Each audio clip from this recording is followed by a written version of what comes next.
Now we have our valedictorian address by Mr. Seth.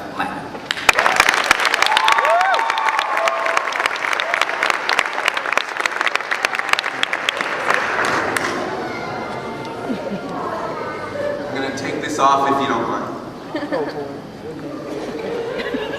Now I can get to character. Because really, would it be a speech by me if my hair wasn't perfect? One day in AP Psychology, I was eating my lunch at the wrong time. And it was either Chanel or Nandi or Ariel or someone who sat in that area who said, "You know, Seth, when you go to college, your mom can't pack your lunches every day, like she does now." So I decided that I'm going to get one last use out of my bright pink lunchbox, which now contains my speech. Let me take you back 5 school years to August 2004. I was but a young boy, wearing my first pair of black high tops and cargo shorts I still wear to this day. And I jumped out of my mother's minivan and walked up to the large purple doors at Dekalb School of the Arts. I was nervous and excited. I was eager to learn new things and meet new people. A line had formed at the desk in the lobby. I took a place and stood behind a giant of an 8th grader. Gelled hair and surfer boy necklace.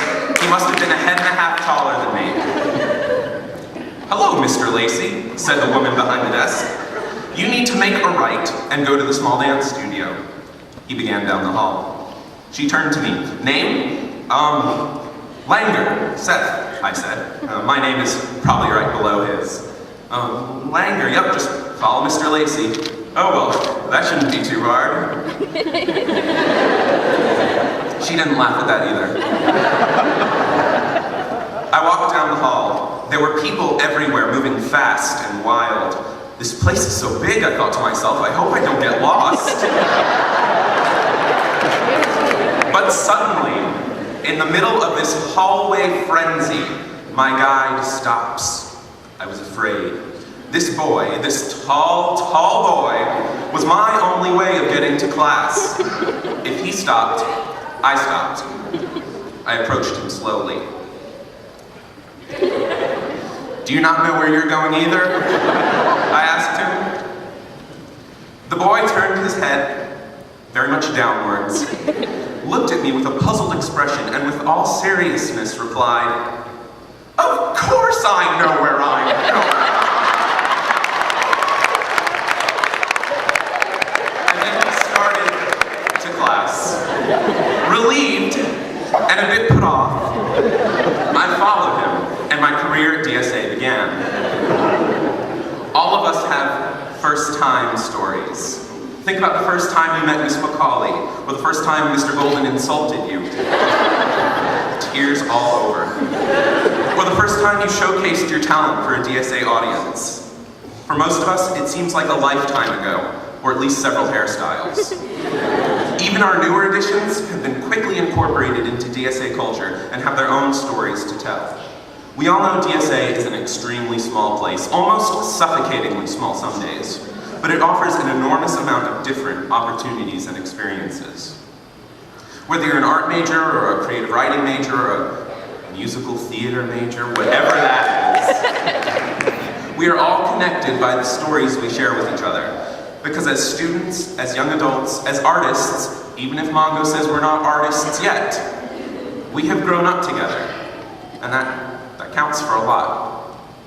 Second day of DSA. Neil, Kyle, Kari Joyner, and myself are sitting in the dark and dank cafetorium. This is years before we received the luxury of the triple wide that we've all come to love so much. It was just the 4 of us cautiously getting to know each other. I was chomping on my turkey sandwich when I felt the earth shake under my feet. Vibrations from a booming voice reverberated off the walls, and suddenly, standing right before me was a figure of proportions and personality. I'm sitting with y'all today.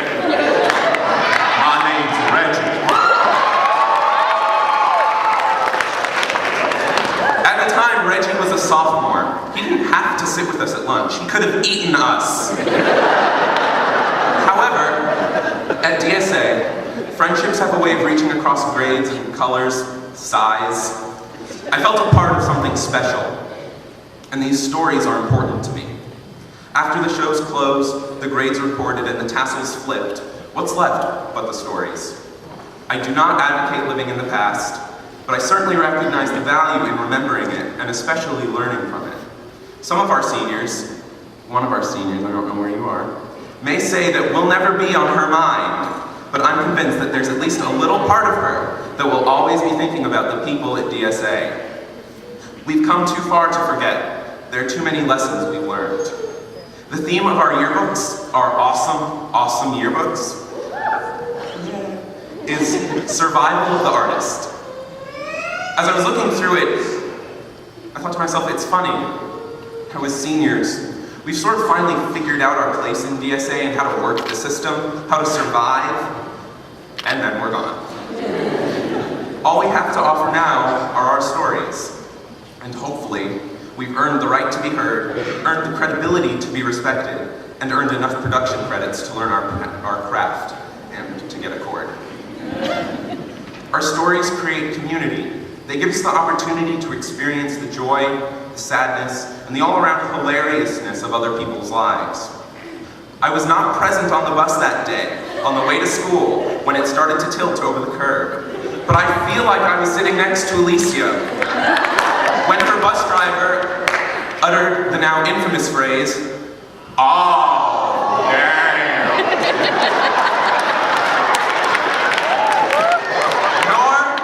Nor was I in that world history class when Miss Williams flipped a beep when Najwa, responding to the question, "Where have you been?" curtly answered, "In my skin."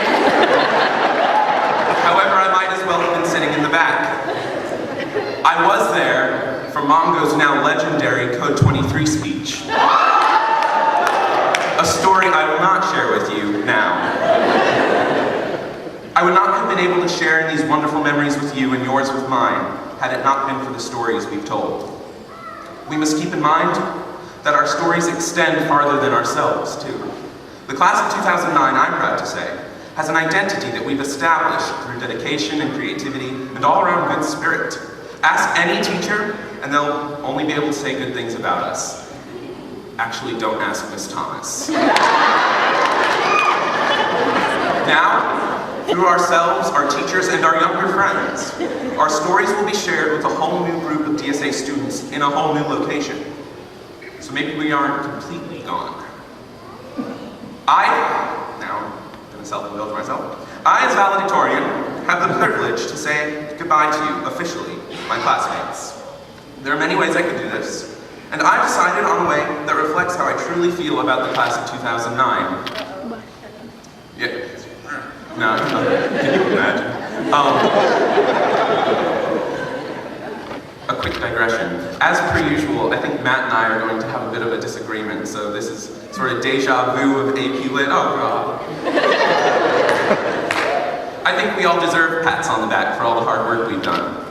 So, if you'll indulge me, this requires some audience participation. Graduates and parents. Look to the person on your right and give them a good pat on the back. That's your left. Yes, but I can have someone on my right. Look to the person on your left and do the same. Remember this moment. Remember your accomplishments. Remember your DSA stories, be they good or bad, because there has been plenty of both. And I would really like to thank you all for letting me tell you a few of my favorite stories. And thank you for telling me yours. You know how I love to gossip. And that, my friends, from me, is all y'all get.